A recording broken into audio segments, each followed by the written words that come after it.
오늘 같이 읽은 미가서 본문의 말씀은 구약 성서 안에서도 유명한 말씀이고 미가서 안에서도 참 유명한 말씀입니다. 꼭 이 말씀은 크리스마스 때가 되면 종종 선택이 되어서 묵상되기도 하고 설교가 되기도 하는 그런 말씀입니다. 메시아가 베들레헴에서 태어나신다는 것을 알 수 있는 예언의 말씀이 미가서의 오늘 본문입니다. 왜 베들레헴이냐? 메시아가 오시는 것이 왜 태어나는 장소가 꼭 베들레헴이어야 되느냐? 여기는 몇 가지 상징적인 의미가 있어요. 베들레헴은 다윗의 가족이 살던 곳입니다. 그렇죠? 그리고 다윗이 태어났던 곳이고 다윗의 할머니가 되는 룻이 살던 곳이기도 합니다. 그래서 메시아가 베들레헴에서 태어난다라고 하는 것은 이스라엘에게서 가장 중요한 가문 중에 하나인 다윗의 가문, 즉 왕이죠. 왕 중에서도 물론 첫 왕은 12지파 중에서 가장 세력이 작은 베냐민 지파에서 나왔죠. 사사기의 흐름을 보면 마지막 끝에 사사기서의 끝에 갈수록 하나님의 백성들의 이 죄를 짓는 일에 무덤덕한 거, 예민하지, 그러니까 양심이 좀 무딘 거라든가, 자기 소견대로 산다든가, 자기 이익을 더 추구한다든가, 자기 가족의 이익 또는 자기 지파의 이익, 그래서 사랑의 12지파 공동체가 무너진, 완전히 무너진, 그래서 사랑이 무너지고 신뢰가 무너지고 끈끈한 관계가 무너지고, 그래서 개인적이 되고 이기주의로 가고 남을 생각하지 않는 그 상황으로 가는 거를 성경에서는 뭐라고 표현해? 망할 때가 됐다. 망할 때가 된 거죠. 그래서 예수님도 사랑이 없는 상태를 뭐라고 그래? 종말 상황이라고 하잖아요. 그때가 되면, 종말 상황이 되면, 망할 때가 되면 사람들은 자기만 생각하죠. 자기 배만 생각합니다. 즉 이기적이고 내 이익만 챙기게 되고, 형제 자매도 멀어지고 이웃들은 더더욱이 멀어지고 남들에 대해서 굉장히 냉정해지고 그렇게 되죠. 정의란 없어지고 무정해지고 그러다 보니까 개인의 이익만 따르는, 그래서 공동체의 끈끈함이라든가 의리라든가 충성이라든가 이런 것들은 희박해지는 거예요. 희박해지고 사라지는 거예요. 극도의 개인주의와 극도의 이기주의가 판을 치게 됩니다. 그러다 보니까 뭐요? 내 이익을 위해서라면 남도 얼마든지 끌어내릴 수 있고, 그죠? 홀딱 뺏겨 먹을 수도 있고, 뭐 그러는 거죠. 남이 괴로워하든 슬퍼하든 관계 없는 거죠. 남이 망하든 나는 투자를 받고 이런저런 사람한테 다 투자를 받고 나는 뭐 프랜차이즈 사업에 크게 차려놓고 나는 따박따박 앉아서 장사가 되든 안 되든 관계없이 따박따박 로열티 받아먹고 무슨 교육비 받아먹고 뭐 받아먹고 뿐만 아니라 뭐예요? 자, 내 본사에서 나가는 물건만 사야 된다고 다 이렇게 하고 뭐 그렇죠. 이런 것들이 팽배해되면 어떻게 되죠? 사회가? 그죠? 모래알처럼 되는 거예요. 제각기 흩어져요. 다시 말하면 뭐예요? 구심점이 없어지고 단합력이 없어지고 외부에서 위기가 오면 뭐예요? 탁 치면 다 와르르 부서져 내리죠. 그러니까 망할 징조가 사랑이 없는 상태가 이미 되면 세상은 망할 때가 됐구나를 알 수 있게 된다고 예수님이 말씀을 하신 거예요. 여러분 그렇죠? 이런 상황 속에서 하나님은 그냥 내버려 두는 것이 아니라 이런 상황에서 즉 소망이 없고 극단적인 이기주의로 가고 그로 인해서 뭐요? 외부의 충격에 와르르 무너질 수밖에 없는, 그래서 수치를 당하고 명예도 사라지고 사로잡혀 갈 수 있고 하는 이러한 극단적인 어려움과 고통 고통스러움을 당할 때에 하나님은 내버려 두는 것이 아니라 구원의 역사를 이루죠. 그 구원의 역사를 이루는 게 뭐부터 시작을 해요? 그럼 이상하게 주님은, 하나님은 아주 연약하고 미약한 아이가 태어나는 것으로부터 시작을 해요. 그죠? 아이가 태어나는 것부터 시작합니다. 그러니까 아이가 태어났다는 것은 그 아이가 딱 보면, 그죠? 힘도 없죠, 연약하죠, 오래도록 길러줘야 되죠, 먹여줘야 되죠, 입혀줘야 되죠. 어떻게 보면은 그냥 하나님 슈퍼맨 한 명만 보내주세요. 그래 싹 쓸어주세요. 라면 좋은데 주님은 슈퍼맨을 안 보내주세요. 아이 돌봐야 되는, 즉 괴로운 자가 내가 돌볼 받아야 되는데 내가 오히려 어려운 역경 속에서도 돌봐야 되는 아이가 태어나게 하시는으로 인해서 하나님은 구원의 역사를 시작했다고 하고 그 아이를 통해서 구원하신다고 그래요. 그러면 여러분 거꾸로 생각하면 이 아이가 자라면 자랄수록 뭐가 같이 싹 트는 거죠?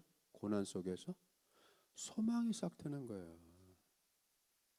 고난 속에서 소망이 갑자기 오는 것이 아니라 고난 속에서 소망이 싹트게 하고 그 아이를 보면서 아이의 성장하면 할수록 하나님의 그 약속이 이루어지고 구원이 이루어지는 그 뚜렷한 하나님의 일하심과 성장과 무르익어가는 때를 보게 되는 거예요. 여러분 그걸 보라고 하는 거예요. 그게 중요해요. 그랬기 때문에 구원은 우리의 고통스러운 현실 속에서 같이 성장하는 거예요. 같이 자라나는 거예요. 그래서 그 아이를 보면 볼수록 소망이 생기는 거고 확신이 생기는 거고, 주님이 나와 함께하고 계시는구나. 여러분 그걸 읽어낼 수 있어야 되는 거예요. 그걸 읽어내는 게 뭐예요? 믿음이고 신앙이에요. 여러분 아무리 힘들고 어려워도 우리는 어떻게 해서 부모는 나가 굶어도 아들 딸은 먹였잖아요. 왜죠? 왜 먹였어요? 불쌍해서요? 내 자식이니까? 아니죠. 이 아이가 커야 되잖아요. 소망이잖아요. 기대를 걸고 있잖아요. 소망을 걸고 있잖아요. 우리 집안의 희망이잖아요. 여러분 그죠? 그럼 과거가 있었던 조선 시대는 희망이 뭐죠? 그 집안을 일으키고 다시 부흥시키고 사회적인 바닥에 있었던 그 집안을 불러일으켜서 중앙으로 올려가고 사회적인 변동 현상을 일어나는 그 모든 것을 이루어낼 애가 누구죠? 아이였잖아요. 그러니까 공부시켰죠. 공부시켰죠, 여러분. 그 아이가 공부하는 게 소망이고 가문을 일으키는 거고. 그러니까 여러분 피도 눈물도 없이 공부를 시켰죠. 우리 한석봉 어머니 알잖아요. 공부하겠다 글 공부 보냈더니 힘들어서 내려온 아들을 놓고 엄마가 가슴이 미어지지만 앉아서 불 끄고 밤에 뭐 했다고요? 아들아, 나는 떡을 썰 테니까 너는 글을 써라. 그죠? 나는 떡을 쓸 테니까 너는 글을 써봐. 너나 나나 똑같이 어두컴컴하다. 어두컴컴해. 네가 잘하는 것과 내가 잘하는 걸 한번 해보자. 그거잖아요. 네가 잘하는 것과 내가 잘하는 것. 여러분 부모가 공부를 잘하겠어요? 애들이 공부를 잘하겠어요? 당연히 애들이 공부를 잘하죠. 그러니까 내가 잘하는 거는 떡을 쓰는 거고 네가 잘하는 거는 가서 올라가서 글쓰기 공부했으니까 한번 해보자. 그렇죠, 여러분. 해봤더니 무슨 일이 벌어졌어요? 엄마 떡이 더 고르게 잘 쓸렸더라. 근데 애가 글 쓴 건 지가 봐도 개발인지 세발인지. 그래서 어떻게 다시 올라갔다. 여러분 그런 거죠. 왜 그렇게 집에 머물러 놓지 않고 돈 벌으라고 오지 않고 왜 공부를 시켰어요? 소망이니까.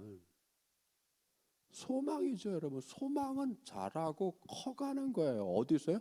고통스러운 현실 속에서 커가는 거예요, 여러분. 믿음은 어디서 자라요? 고통스럽고 어려운 현실 속에서, 현실 삶 속에서 믿음이 성장하는 거지.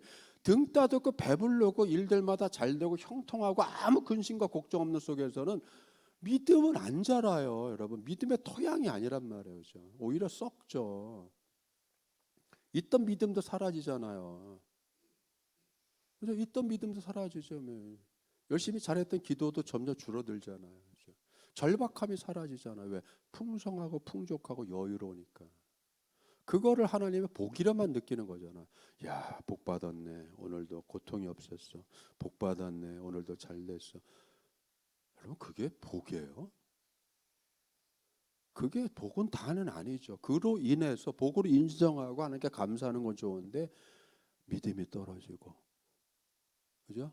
믿음이 떨어지고 기도가 줄어들고 절박함이 줄어들고 저거 딴 생각 나서 다른 거 해볼까? 뭐 이런 생각이 들수록 그러면 여러분 거꾸로 가는 거잖아요.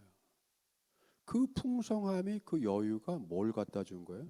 하나님께 감사는 갖다 줄 수 있었는데 절박함, 하나님과 함께한 붙잡음, 하나님을 따라다니고자 하는 그게 여러분 점점 약화되는 거잖아요. 절박함이 약화되는 거잖아요.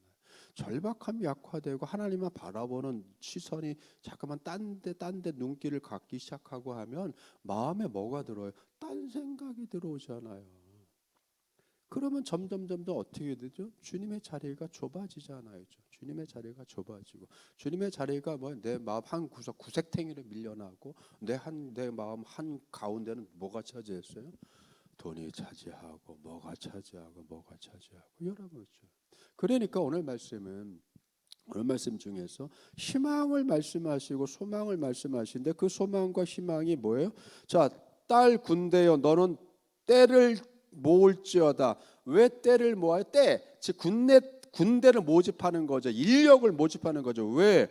에워싸였어. 에워싸임을 당하고 있어. 그리고 에워싸는 쪽에 어마어마한 무기가 막대기가 몽둥이가 너희들 지도자를 후려 팰 거야. 뺨을 칠 거야. 여러분 그렇죠? 이거는 생각해 보세요. 온 백성. 자, 우리나라에 남한산성이라는 영화도 나왔고 우리가 알죠. 예, 청군이 밀려왔어요. 예, 수세에 몰려서 어떻게 합니까? 남한산성의 인조가 남한산성에 다 거기서 숨어서 남한산성에서 수성을 합니다. 여러분 수성을 했는데 결국은 어떻게 됐어요? 항복했죠. 여러분 저기 조정 대소신료가 딱 있는 자리에서 청조에 여러분 황제가 앉아 있는 자리에 자기네 왕이 머리를 바닥에 콩콩 찌면서 간다고 생각해 보세요. 수치와 모멸과 그걸 상징하는 거잖아요. 수치스럽고 모멸스럽고 고통스럽고 그 자리에 있는 것 자체가 뭐야? 부끄럽고 얼굴이 화끈거리고 볼 수가 없고 그 부딪히는 소리가 들릴 때마다 뭐요? 가슴이 미어지고 종묘사직이 흔들리고 나라가 망한 거잖아요. 이런 일이 벌어진다. 그러니 왜 안 모이냐? 대항하려고 싸워야 되지 않겠냐 하는데 뭐 올 놈들이 있어야죠. 위기 때 올 놈들이 있어야죠. 여러분 왜 세계적인 석학들이 우리나라를 왜 의로운 나라라고 하는 줄 아세요? 의로운 나라? 의병들 때문에 의병들 때문에. 대한민국은 의로운 역사다. 왕이 도망가고 조정 대신들이 도망가고 나라를 책임지는 것들은 다 도망갔어도 나라를 지킨 건 백성들이다. 그 백성들이 의를 가지고 일어나서 싸우고 여러분. 그런데 왜 병자호란 때는 의병이 안 일어났죠? 여러분 그건 생각 안 해요? 병자호란 때 왜 의병이 안 일어났어요? 임진전을 거치고 나서 애만 짓을 했잖아요. 무슨 짓이야? 공신들 목록에 죄송합니다. 이순신 장군이 없어요. 선조가 만든 공신 목록에 이순신이 없어요. 제1등 공신 누군지 아세요? 내시. 얻고 뛰었다고. 그러네 그런 걸 보니까 일반 백성들이 무너지는 거죠, 여러분. 무너지죠. 공을 세워봐야 대가도 못 받고 노력을 해야 상은커녕 잘했다는 소리도 못 듣고 애만 놓으면 공신이 돼서 떵떵거리고 딱 맞고 왕업고 튀었다고 내신은 그냥 1등 공신이 되고 전장에서 싸워서 피 흘려서 싸우는 사람들이 2등 공신, 3등 공신 다 밀려나 있고 그러면 여러분 어느 백성이 나라가 어려울 때 일어나요? 그래서 병자호란 때 의병 안 일어납니다 별로. 그런 거예요 여러분. 그런 거. 근데 역사에서 안 배우잖아요. 가장 미련한 게 뭐냐면 역사에서 인간은 하나도 배우지 않는다는. 이건 동서고금 다 똑같습니다. 역사가 반복되지만 배우지 않는다. 여러분 그죠? 그러니까 배우지 않으니까 뭐야? 반복된다고 하는 거야. 똑같은 일들이 반복된다고. 개선은 되지 않죠. 여러분 그죠? 그러나 이 말씀이 뭐냐면 하나님은 그렇지 않다는 거예요. 하나님은 자기 백성을 향해서 그렇게 아니라거나 똑같은 일을 하거나 반복적인 일을 그냥 뭐요? 대본에 써 있는 대로 똑같이 뭐요? 재방송하듯이 하시는 분이 아니란 말이죠. 자, 여기서 뭐라고 얘기합니까? 오늘 말씀에 자, 이르기를 내 백성아 내가 무엇을 네게 행하였으나. 자, 베들레헴아 에브라다야 너는 유다 족속 속에 작아. 여러분 이거는 베냐민 지파가 12지파 중에서 가장 작았어요. 왜냐하면 어마어마하게 싸웠잖아요. 베냐민 지파에서 못된 짓을 했기 때문에 못된 짓을 해서 11지파가 베냐민과 싸워서 베냐민 지파가 수백 명으로 다 남녀들이 다 죽어 나갔잖아요. 그러니까 수가 적었죠. 아주 미약했죠. 근데 하나님은 그 미약하고 적은 막내 지파에서 형들을 이기는 형들을 이끌어가는 왕을 세웠어요. 그렇죠? 여러분 하나님의 일이 그런 거야. 작고 미약하고 영향력이 없고 아무것도 아니다라고 사람들이 그렇게 치부해 버릴 때 또는 뭐야 이런 거죠. 에게 이게 뭐야 하나님 주실라면 좀 큰 거 주시죠. 뭘 이걸 주셨어요. 마음에 안 찰 때 우리가 여러분 그런 거 있잖아요. 걔도 열심히 하고 그냥 엄청나게 충성하고 그래서 내 내심 큰 상급을 기대했더니 큰 상급이 아니라 냉면 한 그릇 사준다고 세우세요. 이게 뭐예요 나를? 그죠? 이게 뭐예요? 여러분 옛날에 아주 어렸을 때 그 제 마음에 상처로 있는 게 하나 있었는데 성경학교를 새벽부터 그 기간 동안에 한 번도 안 빠지고 늘 출석해서 출석상을 준다고 해서 크게 기대를 했어요. 그래서 아주 열심히 했죠. 열심히 해서 아주 열심히 했어요. 새벽에도 가고 그런 게 어디 있어? 새벽에도 가고 다 갔는데 이 얘기를 들었는지 애들이 너무 많이 왔어. 난 그래도 그 반에 난 적인데 우리 주일학교 그때 주일학교 선생님 야속해. 애들이 너무 많이 왔어. 그 줄을 딱 서고 그러면 상을 주더라도 제일 충성한 애부터 주던지. 줄 서래 그냥. 그래서 딱 왔더니 선물이 끊어졌네 내 앞에서. 어머 세상에 내 앞에서 끊어졌어요. 그러면 우리 그 주일학교 반사 선생님이 미안하다. 우리가 다 뭐 했는데 애들이 너무 많이 와서 못 줬어. 그러니까 다음 주에 사서 줄게. 이런 말도 안 했어. 입 싹 닦았어. 그 선생님 입 싹 닦았어. 상처가 돼야 안 돼요? 되죠. 지금까지 이렇게 긁혀 있잖아. 지금까지 긁혀 있잖아요. 지금까지 긁혀 있어요. 이거 지금 처음 얘기했는데 난 지금까지 긁혀 있어요. 주일학교 그때 2학년 때인지 3학년 때인지 저보다 2학년 3학년 때 그게 지금도 기억난다니까요. 긁힌 게 내 앞에서 떨어졌다고 그 선물이 그 상이 떨어졌어요. 그러면 뭐라고 한마디 해야 되잖아요. 미안하다 덕균아 미안해 꼭 그 다음 주에 줄게 이번 주일날 줄게 뭐 하든지 이런 말 말 한마디 없이 마치 내가 거기를 오늘 이번에 처음 성경학교 온 아이처럼 그렇게 대하더라고요. 그러니 그동안 내가 주일학교 열심히 다니고, 예, 거기서 전체 주일학교 전체에서 성경 시험 보면 내가 3등도 하고 막 그랬는데, 아니 그런 거예요, 여러분. 기대가 무너지면 마음이 긁히고 섭섭함이 평생 가고, 예, 그죠? 섭섭함이 평생 가죠. 여러분 그렇잖아요. 그런 거죠. 그런데 우리는 그런 심보가 있잖아요. 적게 주면, 내가 충성하고 한 거에 비해서 대접이 현찮다고 생각하면 삐지잖아요. 그런데 여러분, 그, 그 작은 미미하고 한 것부터 하나님이 뭔가 역사에서 크게 이루고 상황을 역전시키고 바꾸고, 내가 약했던 나를 강하게 만들고 졌던 나를 이기게 하고, 그렇게 하시는 하나님의 역사를 그 서운함과 삐져 있는 상태 때문에 모르죠. 왜 점점 멀어지잖아요. 그죠? 한번 삐지면 멀어지잖아요. 그죠? 그러면 그런 거예요. 그죠? 그런데 하나님은 그럼에도 불구하고 네가 작을지라도 이스라엘을 다스릴 자가 너한테서 나온다. 그렇죠? 너한테서 나온다.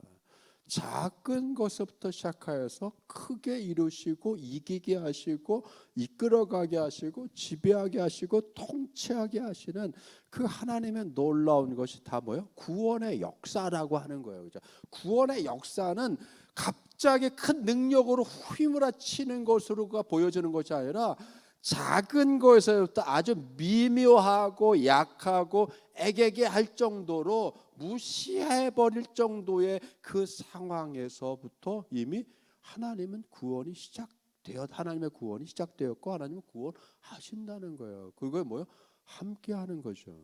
그게 자라야 되잖아요. 여러분 자라야 되죠. 중요한 건 그게 자라야 돼요. 아이가 자라야 돼. 잘 보세요. 그래서 모든 구원의 역사에는 뭐가 나와요? 모세의 탄생이 어떻게 돼? 죽을 수밖에 없는 아이로 나오잖아요. 예수님은 어떻게 돼요? 예수님은 그 임신에 대해서 의구심이 생기고 인정하지 못하고 명예롭지 못한, 여러분 축복받지 못한 것처럼 보여지잖아요. 그리고 그 아이가 어떻게 돼요? 죽음을 맞이하잖아요. 예, 메시아가 났다는 얘기 때문에 헤롯은 어떻게 돼요? 야, 3살 이하는 다 죽여. 그죠? 범위를 굉장히 크게 키운 거잖아요. 예, 그 동방박사 얘기를 기점으로 듣고 전후를 따지는 거예요. 그러니까 앞으로 더 소급해가지고 3살 이하 모든 고을 다니면서 3살 이하 남자애들은 다 죽여라. 여러분 그렇죠? 그러는 거예요, 그렇죠? 그러면 그 시퍼런 서슬퍼런 그 이 칼을 어느 아이가 피해갈 수 있겠냐고요. 어느 집 부모가 그걸 피할 수 있겠냐고요. 그만큼 폭력적인 그 세상에 아주 무기력하게 죽어나갈 수밖에 없는 그런 미묘하고 미약한 아이로부터 하나님은 시작을 한단 말이야. 거기서 뭘 발견하는 거예요? 모면하게 하시는 걸 경험하고 피하게 하시는 걸 경험하고, 그 하나님의 약속에 서려 있는 아이가 우여곡절을 너무 기가 막히게 겪으면서 피해가면서 하나님께서 세상의 메시아로, 승리자로, 통치하는 자로 양육하고 길러가는 과정을 체험하고 보게 만들잖아요. 이게 은혜죠. 여러분 은혜가 뭐예요? 하나님의 구원하시는 모습을 눈으로 경험하고 체험하는, 체득하고, 그렇죠? 체험이잖아요. 체감하게 만들잖아요. 하나님이 살아계셔서 우리 가정을, 나를, 내 자녀를 이끌어가는 것을 그 위태위태한 상황 속에서도, 그 어렵고 어려운 상황 속에서도 그거를 이겨가게 하시고 극복하게 하시고 이끌어 가시는 그 절묘하신 하나님의 그 이끌어 가심을 경험하게 하고 맛보게 하고 목격하게 만들잖아요. 이게 은혜죠. 그래서 뭐라고요? 내가 주님의 구원을 봅니다. 보게 하시는 주님이죠. 슈퍼맨 같이 다 큰 놈이 확 오면 뭘 보겠어요? 못 보죠, 여러분. 못 보는 거예요. 그 성장 과정을 어떻게 봤어요? 그가 어떻게 만들어지는지 어떻게 알겠어요? 하나님은 그렇게 뭐요? 자취를 남기시고 보라고 하시고 경험하게 하시고 체험하게 하시고 그래서 뭐요? 시간 안에서 우리가 살아가는 시간 안에서 주님도 이 시간 안에서 맞추어서 일을 하시는 거예요. 그러니까 주님도 시간이 걸리는 거예요. 주님도 시간이 걸리죠. 우리가 아이들을 길러가는 시간이 걸리는 만큼 주님도 일꾼을 쓰시기 위해서 훈련하는 시간이 필요하시고 오만 가지 다 겪게 하잖아요. 속이 무너지는 일도 겪고 속상한 일도 겪고 생각지 않게 엉뚱한 짓을 하는 것도 겪고 예? 착한 일도 겪고 착하지 않은 것도 겪고 그런 걸 통해서 하나님이 뭐요? 다채로운 경험을 통해서 다채로운 일들을 통해서 후화찬란하게 만드시잖아요. 그게 시간이 지나면 다 뭐예요? 은혜였다고. 얼마나 풍성해요. 삶이 풍성한 거죠, 여러분. 윤택하고 돈 많이 쓴 건 풍성한 게 아니라 경험이 풍성하잖아요. 저 바닥까지 가고 높이까지 가고 박수도 받고 비아냥도 받고 흡족함도 있고 미흡하다고 생각하고 더 해야 되겠다고도 하고 예? 그죠? 밤잠 못 잔 것도 밤잠 안 자가면서도 해보고 그 열정 나한테 열정이 있었네. 내가 지금 밤을 며칠을 샌 거야. 야, 이거 내가 밤을 새가면서 이걸 해냈네. 얼마나 여러분 뿌듯해요. 그런 것도 뿌듯함, 자랑스러움, 명예스러움, 잘했다고 칭찬, 아니면 조금 미흡하네, 수정받는 거. 여러분 이게 어마어마 풍성한 거죠, 여러분. 이 풍성한 게 경험하게 하시잖아요. 그래서 뭐 인생을 아름답게 하시죠. 여러분 생각해보면 색깔 3개로 그림 그리는 거하고 색깔 10가지로 그림 그리는 거하고 100가지로 그림 그리는 거하고 여러분 그렇죠? 그 그림에 여러분 다채로운 색감과 그 깊이와 여러분 그거 못 따라가잖아요. 예? 흑백 가지고도 농도를 맞춰서 더 시커먼 거, 덜 시커먼 거, 더 허연 거, 희뿌연 거 흑백 가지고도 아주 다채롭게 만드는데 청천연색 칼라로 하면 얼마나 여러분 훌륭하고 멋있겠어요. 거기에 뭐 까만색, 난 까만 거 싫어. 근데 까만 게 더 돋보이게 만드는 아름다움을 만들 수 있잖아요. 여러분 그렇죠. 내가 싫어하는 게 나를 돋보일 수 있게 하실 수도 있는 거란 말이에요. 내가 싫어하는 고난, 내가 싫어하는 것들, 내가 원치 않는 것들 이런 걸 가지고 하나님은 나를 더 돋보이고 우리를 더 아름답게 하고 인생을 더 뭐요? 기가 막히게 아름답게 하실 수 있단 말이에요. 그렇죠? 그러니까 작다고 해서 뭐라고 뒤처졌다고 해서 뭐라고 하고 약하다고 해서 뭐라고 그렇게 할 일이 아니란 말이에요. 특별히 자녀들을 향해서 너 진짜 공부 안 하고 너 인생 어떻게 살라고 하냐. 요새는 공부 안 해도 돼요. 예, 안 해도 돼요. 열심히 해야 되죠. 그런데 이 말은 뭐냐면 부모가 생각하는 공부를 해서 되지 않을 수도 있다는 얘기예요. 요번에 의료 파업해가지고 의대생들 중에서 여러분 그저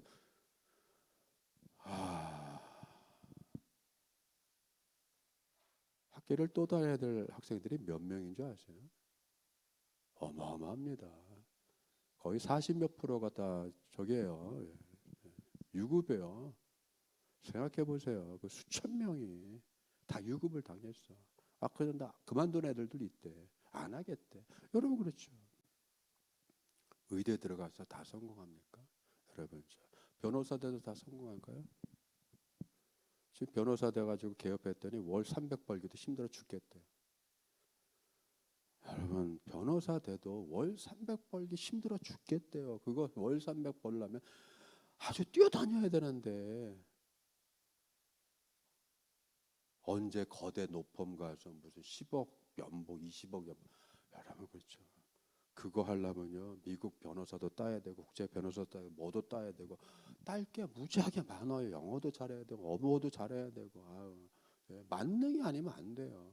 지금 보세요 국제 변호사 아주 그냥 니글니글 그냥 넘쳐나죠. 그냥 막 들어와서 다 경쟁이에요. 다 경쟁. 아, 죽겠대요. 수입료가 없어서. 아, 그러면 차라리 예, 그냥 공무원이나 되지. 지금 여러분 변호사가 공무원만도 못하게 됐어요. 대접이. 여러분 그런 거예요. 잘 나가는 변호사 몇 명 안 돼요. 퍼센테이지가. 나머지는 다. 그러면 거기만 그러겠어요? 공인회계사는. 여러분 회계사 사무실 차리려면요 3년 경력이 있어야 돼요. 공인회계사 따가지고 3년 경력 얻으려면 큰 회계사 회계 그죠? 법인에 취직을 해야 돼요. 근데 취직을 안 시켜줘요. 경력을 어디서 할 데가 없어요. 그리고 경력 3년 경력을 얻으려면 어떻게? 저는 100만 원도 괜찮습니다. 저를 좀 봐주세요. 그렇게 하고 다녀야 돼. 머리 조아리고 다녀야 돼요. 경력 3년 없으면 회계 사무실 개업이 안 된다니까요. 그럼 3년 동안 뭐 급료 없이 일해줘야 돼. 가서 밤낮 코피 터져가면서. 세상에 그런 거예요, 여러분. 우리 아이들의 미래는 우리는 아이들 보고 우리의 미래라고 하죠. 아니에요. 그 아이들의 미래는 부모가 아이들의 미래예요. 우리 아이들이 결혼하면 우리 같이 똑같이 지지고 볶고 싸우고 TV 터지게 일하고 뭐 그래야 되는 그게 미래라고요, 여러분. 그게 미래. 아이들의 미래가 우리예요. 그러니까 우리 같은 삶을 안 살게 하기 위해서 너는 다르게 살아라고 하는 거예요. 60년대 70년에는 배워야 아빠 엄마처럼 지질이 고생 안 한다. 너는 배워야 된다고 배웠지만 지금은 생각해 보세요. 부모들의 고학력인데 뭘 더 배워요. 다 고학력인데. 다 고학력이잖아요, 여러분. 우리나라는 지금 고학력 사회예요. 고학력의 고연령 사회라고. 아이들이 무슨 아이들의 미래가 어디 있어요? 부모가 미래죠. 아, 나도 이거 하면 저렇게 되겠구나. 아, 저렇게 되겠구나. 애 낳고 힘들어. 그럼 결혼 안 해줘. 애 안 낳죠. 돈을 안 주기 때문에 하는 게 아니에요. 자녀 출생지원금 1억씩 준다고 해서 애들 낳을까요? 안 낳아요. 결혼 안 해. 왜? 그거 받아봐야 집 하나 못 살아. 집 하나 못 사요. 집을 해결해주고 해야지. 무슨 뭐 출산 장려금만 주면 되냐고. 집을 해결이 안 되는데. 집만 해결 안 돼요? 수익이 적은데. 애들 양육은 어떻게 할 거야? 여러분, 이게 미래라고요. 이게 지금 젊은 애들이 생각하는 미래는 창창하게 전도 유망한 게 아니라 돈 들어가고 또 돈 들어가고 해도 벌어와도 안 되는 거예요. 여러분 있죠. 이게 우리의 막막한 현실. 여러분 그래서 부모가 현실 인식이 있어야 돼요. 현실 인식이. 예. 지금의 현실 인식이 있어야 되는 거예요. 기업 떠나고 폐업하고 하면 우리 아이들은 일자리가 사라지는 거예요. 그 미래가 더 깜깜해지는 거죠. 뭐가 좋아요, 그게? 노조 활동에 뭐가 좋아요, 그게? 자기만 좋은 거지.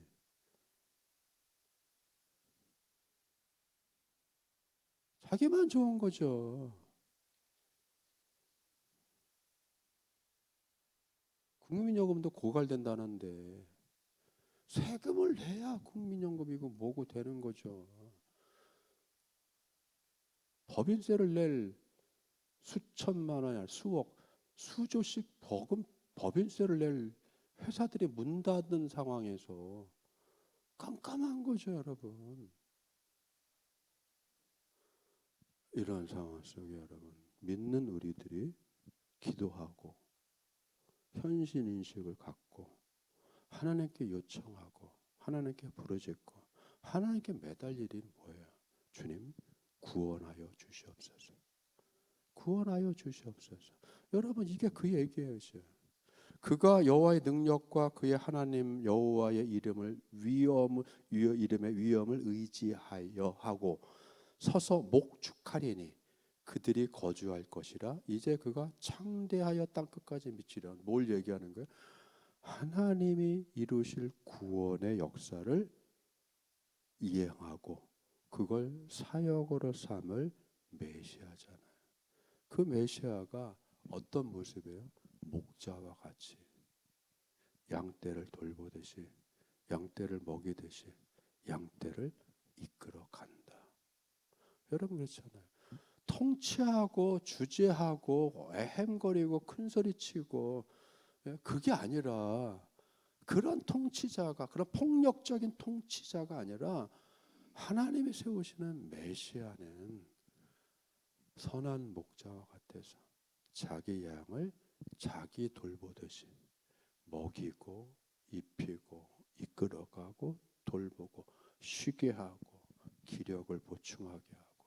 여러분 그게 쉬운 일이 아니죠. 그게 통치자로서의 어려운 일이에요. 왜?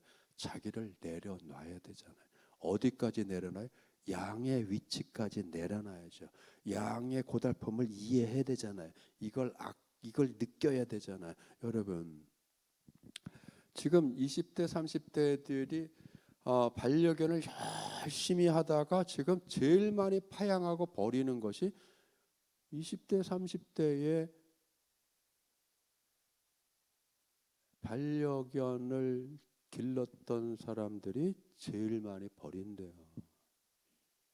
처음에 찍어서 인스타 올려가지고 그죠? 뭐 교회수 올려서 광고비 따먹고 했는데 결혼해서 애를 낳고 하다 보니까 시간도 없고 돈도 많이 들고 강아지 사줄 돈보다 애 사줄 돈이 더 많이 들어가고, 그래서 어떻게 돼요? 파양 제일 많이 갖다 버리는데 어디 있다가 떠넘길까요? 자기 부모한테. 자기 부모한테요. 길거리에 버리기는 양심의 꺼리니까 힘없는 노인네들한테 갖다 줘서 뭐라고 하는데요? 야, 엄마 아빠 우리 얘는 다른 거 안 먹어. 요것만 사줘야 돼. 다른 거 안 먹어. 비싼 거, 제일 비싼 거, 제일 좋은 거. 나도 못 먹어본 소고기 1등급 2 플러스. 아 세상에, 생각해 보세요. 소 1등급 2 플러스 살코기만 주는데 어느 부모가 그 나이 6, 70에 자기도 못 먹는 소 1등급 2 플러스를 사서 얘를 줘요. 그 돈은 누가 줄 거야 그러면요? 지금 한국에서 벌어지는 게 이 모양들이에요. 이 모양들 벌어지는 거예요, 여러분.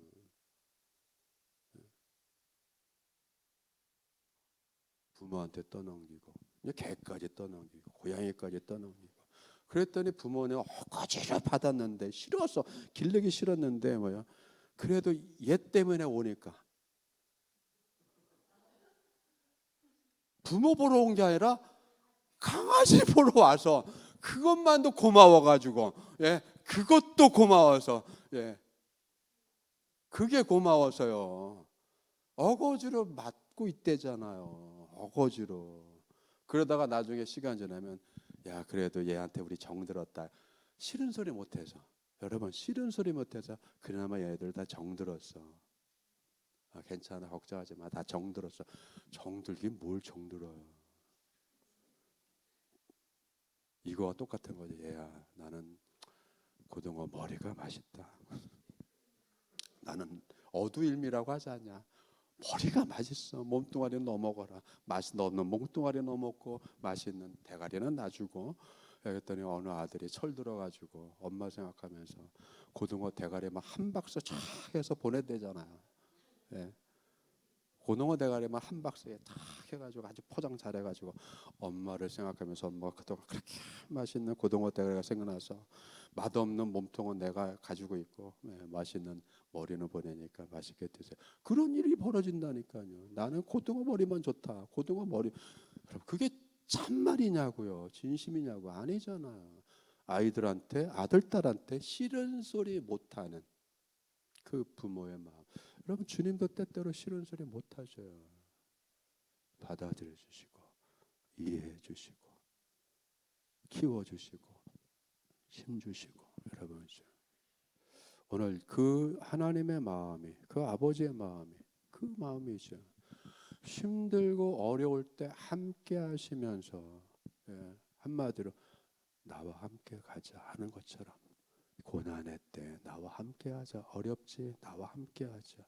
여러분 소망이 있다. 내가 구원할 거고 너를 키울 것이고 이기게 할 것이고 승리하게 할 것이고 이제는 역전시킬 것이고 반전을 내가 만들 거예요. 주님이 그렇게 우리를 다독거리시면서 우리가 가야 될 길을 가게 하시는 거죠. 여러분 그렇죠? 주님이 가시는 길도 있지만 우리가 저와 여러분이 그 길을 가야 될 우리의 몫이 있잖아요. 인생의 갈 길에 몫이 있는 거예요. 이거를 주님이 함께 하시는 거죠. 함께 하시겠다고 하는 거예요. 그래서 임마누엘, 주님 임마누엘이잖아요. 함께 하겠다. 그래서 우리 입장에서는 우리와 함께 하시는 하나님이죠. 나와 함께 하시는 임마니엘하면 나와 함께한 하나님이고 임마누엘하면 우리와 함께 하시는 하나님이에요. 그렇죠? 여러분 저와 함께하던 여러분과 함께하던 주님이 어렵고 힘들고 처참하고 깜깜하고 눈앞이 안 보이고 콱콱 막힌 상황 같지만 그때의 주님은 강력하게 일하시고 바꾸시고 반전에 여러분 어마어마한 드라마를 주님께서 연출해 나가실 겁니다. 주님을 믿고 함께 한 주간도 동행하시는 보조를 맞추시는 주님과 우리의 보조를 맞추기 위해서 우리에게 오시는 하나님, 이 제한된 시간 속에 제한된 인생 속에 그 무한하신 주님께서 활달하신 주님께서 그 자유로운 주님께서 영원한 주님께서 이 제한된 우리의 삶 속에 시간 속에 공간 속에 찍고 들어오신다라고 하는 것을 여러분 한 주간 체험하시고 맛보시는 귀한 역사가 있기를 주님의 축원드립니다. 우리나라에도 주님께서 구원의 역사를 이루어질 줄 믿습니다. 기도하겠습니다. 아버지 하나님, 주님은 소망을 탄생시키십니다. 구원자를 탄생시키십니다. 보내주십니다. 그것이 어둡고 힘들고 깝깝하고 막혀있고 그리고 수세에 몰린 더 이상 빠져나갈 구멍이 없는 막다른 골목에 처해서 절망이 사라지는 그때일지라도 오히려 주님은 그때에 일을 하십니다. 소망의 문을 여시고 소망의 길을 구원의 길을 여시는 주님이십니다. 아버지 하나님, 우리의 마음에 절망이 있지 않게 해주시고 이 세상을 끝내고 싶은 생각이 들지 않게 하시고 슬픔에만 사로잡히지 않게 해주시고 외롭다라고만 하는 고독의식에 사로잡히지 않게 해주시옵소서. 나 홀로 고독하고 나 홀로 힘들고 나 홀로 바쁘고 나 홀로 일하는 것이 아니라 이러한 나 홀로 의식에 갇히지 않게 해주시고 주님이 함께 하심을 보는 열린 믿음의 눈과 주의 말씀을 듣는 열린 믿음의 귀를 갖게 하여 주시옵소서. 감사드리며 예수님의 이름으로 기도드리옵나이다. 아멘.